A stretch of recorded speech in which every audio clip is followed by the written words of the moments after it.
everyone, welcome to the Ginger Snaps here. My name is Steven. Today I'm going to be talking to you guys about Spider-Man No Way Home, starring Tom Holland, Benedict Cumberbatch, Zendaya, Willem Dafoe, Alfred Molina, Jamie Foxx.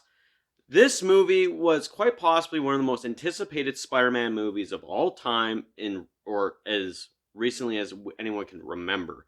I know a lot of people were eagerly anticipating Amazing Spider-Man, but I think this one overexceeded that hype very much so after its trailer. The movie does take place after the events of Far From Home, where Mysterio has exposed Spider-Man's identity as Peter Parker, and now he's practically on the run from the police. He has some people who are standing beside him, some people who are standing against him, believing that Mysterio was absolutely right from the beginning, and some people who think that, Spider-Man's still a hero. So, with all this happening and all his friends also getting subjected to what has been going on, he goes and turns to Doctor Strange to reverse everyone ever knowing that Peter Parker was Spider-Man. That also goes haywire when he decides he wants to change the spell, and ultimately, we end up getting visitors that come and visit Spider-Man, and they just so happen to be other villains from the Spider-Man universe, as we already seen in the trailer. Now, it's already been pretty much well known, if people already know me, that I'm a huge Batman fan.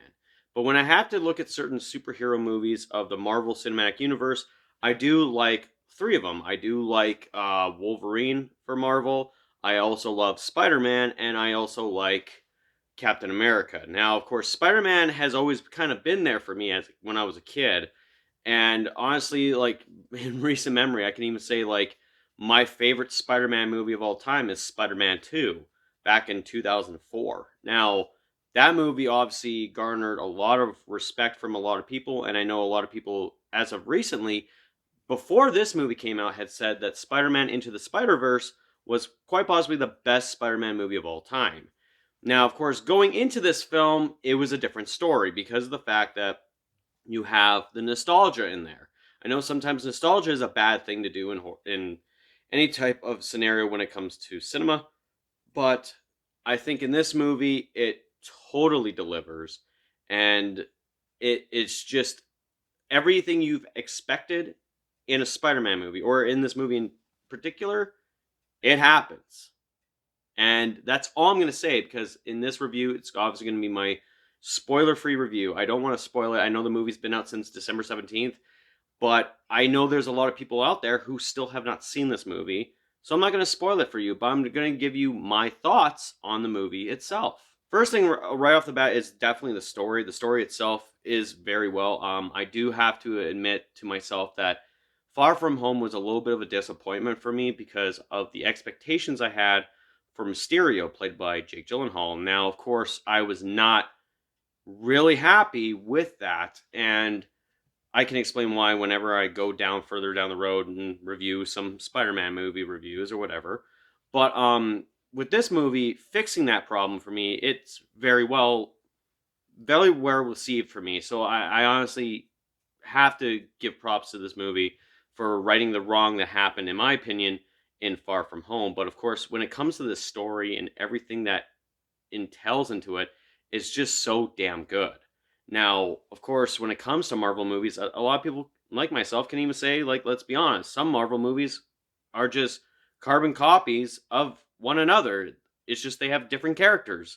So, for this movie to actually go certain ways and bring some nostalgia into it, it's, I have to say, it's definitely a pretty damn good fucking movie, and a right choice for that. The performances from Tom Holland and Zendaya, and also Benedict Cumberbatch as Doctor Strange, obviously are hands down very well. I mean, like, Tom Holland has cemented himself as Spider-Man. Like, I mean, like, when you go look at him in any other movie, like, I mean, for Uncharted, for example, you're going to think of him more as Peter Parker Spider-Man, right? And then, of course, Benedict Cumberbatch, of course, what an established career he has. And for Doctor Strange, I mean, we all know that he's coming out with the Multiverse of Madness, the next, Doctor Strange Marvel movie. And honestly, like, you can't cast anyone better than Benedict Cumberbatch. Like, you can't. Now, of course, also with this section, I do have to talk about the nostalgia of this movie, which is Alfred Molina playing Dr. Otto Octavius, aka Doc Ock. Um, wow, this was what sold me on this movie, was because I really loved Spider-Man 2, and I thought no one could play Dr. Octopus better than he could. So for him to come back into this movie and play Dr. Ock, it's man, it's such a nice fucking thing to see. It reminds me of why I love Spider-Man 2 so much. But of course, all that aside, you also have Willem Dafoe's Norman Osborn, aka the Green Goblin, in this fucking movie. He was the other favorite, of course. I mean, I'm still petitioning. I'm one of the people who are still petitioning to have Willem Dafoe play the Joker at some point, because why not? Look at him. He would make a great Joker. But he does very well in this movie. I mean, like, like everything that Willem Dafoe even says before, where he wanted to do his own stunts. I'm like, dude, I praise you for that. Everything about all the villains in this movie just was so fucking good. And like, I mean, like, it's no secret. I mean, like, we have Sandman in the movie, right? From Spider-Man 3. We have Electro, played by Jamie Foxx, who redeems himself after The Amazing Spider-Man 2. I mean, like, now, like, originally I had thought, and I know my brother had thought, that Electro was essentially giving Arnold Schwarzenegger a run for his money as who is the most punniest fucking villain of all time. And honestly, he redeems himself in this movie. Then, of course, as we all know, we also have the Lizard in this fucking movie. And ripped right out from Amazing Spider-Man. And I honestly think when you think of all those characters, it makes sense that they're in this fucking movie. And they're the ones that swap over time. Even the interactions between the villains is just so fucking awe-inspiring. It's one of the things where it's just like, god damn. Like, like, honestly, like, I can't say much more than that. The action sequences and visual effects, especially when it comes to Doctor Strange, holy shit. Like, mind-blowing. I mean, like, I loved that first Doctor Strange movie with its visual fucking effects. It looked so damn good. And this movie, it's no exception to that. And with the action sequences of this whole entire film, it oh my fucking god. Kudos to you guys. Like, this is so damn good with its action. And, like, honestly, it's just one brilliant fucking thing to watch, especially with the action, especially with the cinematography, the special effects, the visual effects, everything. It's just so damn good. And I'm not gonna lie, there's actually two scenes in this movie that actually made me tear up.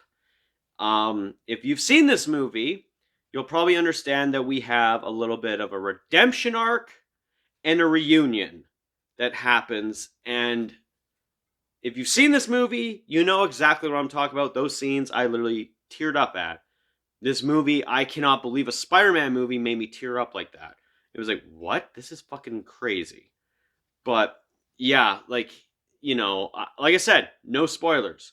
So if you guys are going to be asking me in the comments and you haven't seen it yet and say, hey, is the other Spider-Mans in there? Go watch the fucking movie. Honestly, like, just go watch it. But if your expectations were here, let me tell you, they're going to go a lot higher once you've seen it. Like, even though it's like me with Halloween Kills, right? Michael's going to kill a lot of people. But when he kills that many people, you're like, oh, whoa, shit. My expectations have been succeedingly fulfilled, and I'm not complaining about it whatsoever. For Spider-Man No Way Home, it's definitely one hell of a film. And of course, as most recently everyone knows, it has already hit the 1 billion mark. Now, this movie is also being widely regarded as the best movie of the Marvel Cinematic Universe, and some people have even said that this movie's bigger and better than fucking Endgame, which, like I said, I've seen Endgame. What the fuck was the hype for? I don't understand.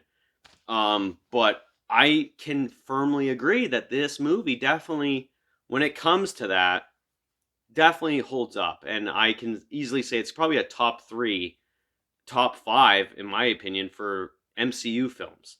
I know I have a little bit of a list of that, but yeah, honestly, I was very impressed with this fucking movie. For a rating of this movie, this was hard because my brother, who I went with to see this movie, he gave me his rating, and I gave him my original rating, and he was like, "What? What the fuck?"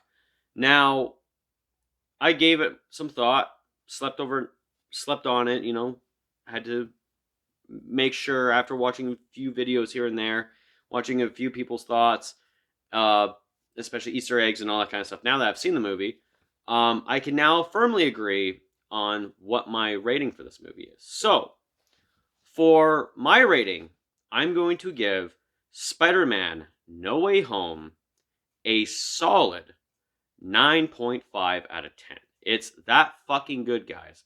Why is it not getting the 10 out of 10 that I see most people say it's 10 out of 10? My brother even gave it a 10 out of 10. Why is it that there is no 5-point extra to make it just a perfect 10 out of 10? It's very simple. There is something in there that maybe I wasn't really quite fulfilled with, but if there's anything that makes it not a 10 out of 10 is because the movie, in my opinion, is still predictable for expectations. To me, like I predicted certain things to happen in this movie, and they happened in a good way, obviously. But that's what kind of hurts it. Like, I mean, you could have swerved me at some point, but at the same time, I do love the fact that everything I expected kind of happened, and that just kind of hurts the fact that it's not a solid 10 out of 10. The fact that it was predictable in a good way, not a bad way, in a good way. So that's why Spider-Man No Way Home is getting a 9.5 out of 10. So tell me, webheads, what did you guys think of this movie? Did you also love it? Is it a 10 out of 10 for you? Did it exceed your expectations as well? Let me know in the comments down below. Make sure, if you also like this video, to hit that thumbs up and also subscribe for more content. Other than that, that's it for me. This has been the Ginger Snaps here. My name is Steven, and I will talk to you guys later.